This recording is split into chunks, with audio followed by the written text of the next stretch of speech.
नमस्कार, मैं हूं रण सिंह चौधरी। आप देख रहे टाइम इंडिया टीवी नेटवर्क। और दीपावली आ गई है, उसके 6 दिन बाद छठ मैया आने वाली है और लोग पूरी इंडिया में तैयारी पर लगे रहे हैं। इस टाइम मैं हूं अमित कनौजिया के ऑफिस में, जहां पर दुर्गा पार्क छठ मैया घाट के ये प्रधान हैं और काफ़ी सालों से अपनी छठ पूजा करा रहे हैं। लेकिन जनता है मानती नहीं है। जब काम चलने लगता है तो कोई ना कोई बीच में रोड़ा बनकर आ जाता है। और अब की बार सुनने में ऐसा लग रहा था कि अमित कनौजिया छठ पूजा नहीं मनाने वाले हैं। इन्होंने अपनी संस्था से निष्कासित कर दिया गया है, ऐसा सुनने में चल रहा था। लेकिन फिलहाल छठ भी मनेगी, अमित कनौजिया भी यही है, प्रधान भी यही है। अभी जान लेते हैं इन पे किस किस का सहयोग रहा, किस किस का कठिनाई करनी पड़ी, किस समय पे क्या है, आइए जान लेते हैं। सर क्या कहेंगे, आपको दिवाली पर आपके लिए बधाई हो। बहुत बहुत धन्यवाद। सभी लोगों को दीपावली की और छठ पूजा की हार्दिक शुभकामनाएं। चौधरी साहब, ऐसा हुआ था कि हम पिछले 40 सालों से ज़्यादा समय से दुर्गा पार्क के शिव मंदिर पे छठ घाट पे हम लोग पूजा मनाते आ रहे थे। और इंदर सिंह सोलंकी जी वहाँ के प्रधान हैं, जगह उन्हीं की है, मंदिर उनका ही है। और उनका आशीर्वाद रहता है कि हमें, और हम लोग बहुत पूर्वांचल, सारे पूर्वांचल दुर्गा पार्क वासी उनका धन्यवाद करते हैं कि उस मंदिर के प्रांगण में हम इतने वर्षों से हम छठ पूजा मनाते आए हैं। पिछले 2019 में जब आदर्श शास्त्री जी यहाँ से विधायक थे तो दिल्ली सरकार का फंड यहाँ पे आया था, तो एक बड़ा प्रोग्राम किया गया था दिल्ली सरकार के सहयोग से। उसके उपरांत कोरोना में 2 बार पूजा नहीं हुई, कहीं नहीं हुई। 2020 में कोरोना था, 21 में कोरोना था, नहीं हुई। 2022 में दोबारा से छठ पूजा आरंभ हुई। फिर हमने दिल्ली सरकार का सहयोग मिला, जिसकी वजह से हम कार्यक्रम कर पाए। मैं आपको बताना चाहूँगा कि छठ पूजा हम लोग मंदिर के प्रांगण में और मंदिर के बाहर सड़क पे टेम्पररी छठ घाट करके बना के मनाते हैं। उसमें पॉलीथीन डाल के सीमेंट से करके बनाते हैं और छठ पूजा के बाद उसको हम लोग हटा के वापस उसको सड़क को वैसी का वैसी कर देते हैं। और उसी के सामने जो रामलीला ग्राउंड है, उसमें हम लोग सांस्कृतिक और धार्मिक कार्यक्रम हम करते हैं, जिसमें हम लोग विभिन्न देवी देवताओं की झांकियाँ निकलवाते हैं और लोक गायक, हमारे पूर्वांचल के लोक गायक आते हैं जो अपनी प्रस्तुति देते हैं।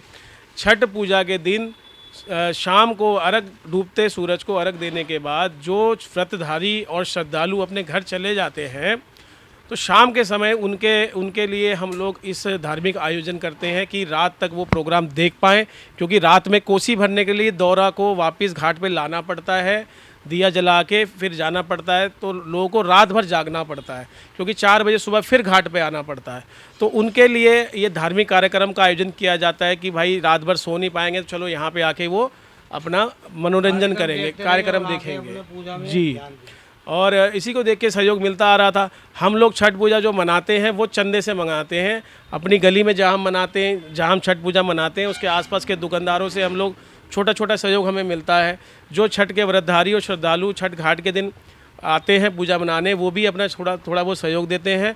और दिल्ली सरकार से सहयोग आता है, जिसमें हम कार्यक्रम जो बाहर धार्मिक कार्यक्रम होता है उसके लिए हम टेंट लगा पाते हैं और कलाकारों को बुला के उनकी, क्योंकि फ़ीस ज़्यादा होती है, तो वो दिल्ली सरकार से हमें सहयोग मिलता है।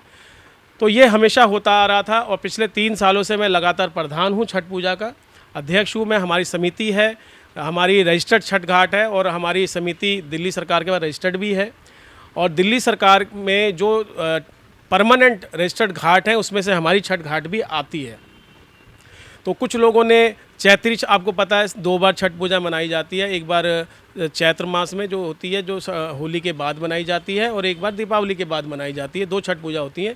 तो इसी साल चैत्र छठ पूजा में कुछ लोगों ने कहा कि अब तो भारतीय जनता पार्टी की सरकार आ गई है और सरकार चेंज हो गई है, हम लोग अब ये पूजा तो कर लो, लेकिन जो दीपावली वाली छठ पूजा है वो हम कराएंगे, क्योंकि अब सरकार चेंज हो गई, हमारी सरकार आ गई है। तो उस समय मैंने ये सोचा कि यार ये कुछ ऐसी अफवाह फैला रहे होंगे, ऐसी बात होंगी। लेकिन ये विवाद बड़ा तूल पकड़ गया। अभी विगत 15 दिनों के पहले जब हम लोग अपनी तैयारी करने लगे, 15-20 दिन पहले, तो ये बात सामने आ गई। कुछ लोगों ने ज़बरदस्ती मंदिर पे होर्डिंग लगा दिया कि छठ पूजा तो हम मनाएंगे।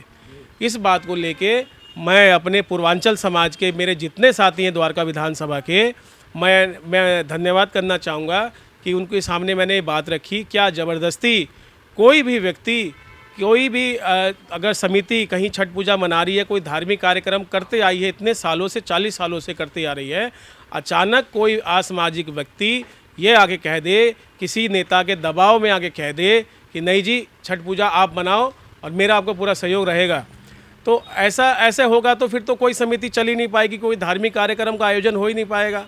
इसी बात को लेके मैंने अपने पूर्वांचल समाज के नेताओं को एकत्रित किया, उनसे बात करी और हम इस बात को लेके प्रद्युमन जी के तक गए।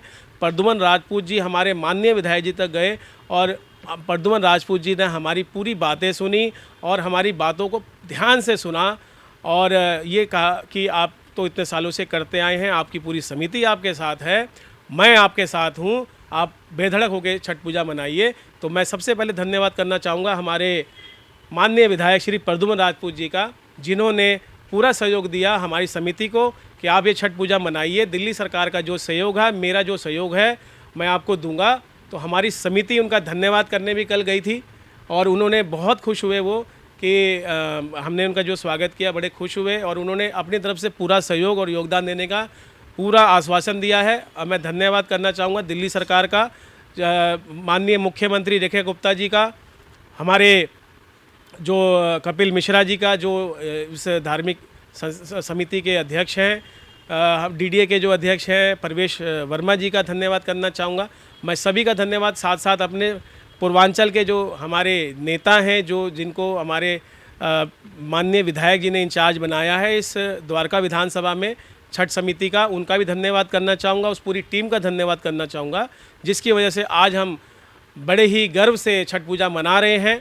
अब मैं धन्यवाद अपनी टीम का भी करना चाहता हूं कि इतनी सालों से मेहनत करते हैं हमारी टीम, हर साल जो मेहनत करती है, हम लोग सड़कों की सफाई करवाते हैं, स्थानीय नेता हमारे पार्षद सब सहयोग करते हैं। हमें एक महीना लग जाता तैयारी करने में, क्योंकि कई जगह हमें जाके अप्लाई करना पड़ता है, कई जगह हमें जाके एनओसी लानी पड़ती है। और इस छठ पूजा में दिल्ली सरकार ने जो एक काम बहुत अच्छा किया कि डीएम हाउस में उन्होंने सभी विभाग के अधिकारियों को बिठा रखा है। वहाँ पे BSES के अधिकारी बैठे हुए हैं, वहाँ पे जल बोर्ड के अधिकारी बैठे हैं, दिल्ली पुलिस के लोग बैठे हैं, ट्रैफिक पुलिस के लोग वहाँ बैठे हैं, CCTV कैमरा की टीम वहाँ बैठी है। सभी उन्होंने एक काउंटर कर दिया और इस बार इतनी सुविधा मिल रही है हमें कि हमें कहीं भी जाने की ज़रूरत नहीं पड़ रही है। सीधा DM ऑफिस कापासेड़ा बॉर्डर हम जाते हैं कापासेड़ा पे और सारी परमिशन हमें वहीं से अलॉट हो रही है। तो मैं पुनः एक बार फिर धन्यवाद देना चाहूँगा हमारे विधायक श्री प्रद्युमन राजपूत जी का और समस्त पूर्वांचल की टीम का, जिन्होंने विधायक जी के सामने हमारा पक्ष रखा और विधायक जी ने हमारी बात सुनी और हम उनके सामने अपना पक्ष रख पाए।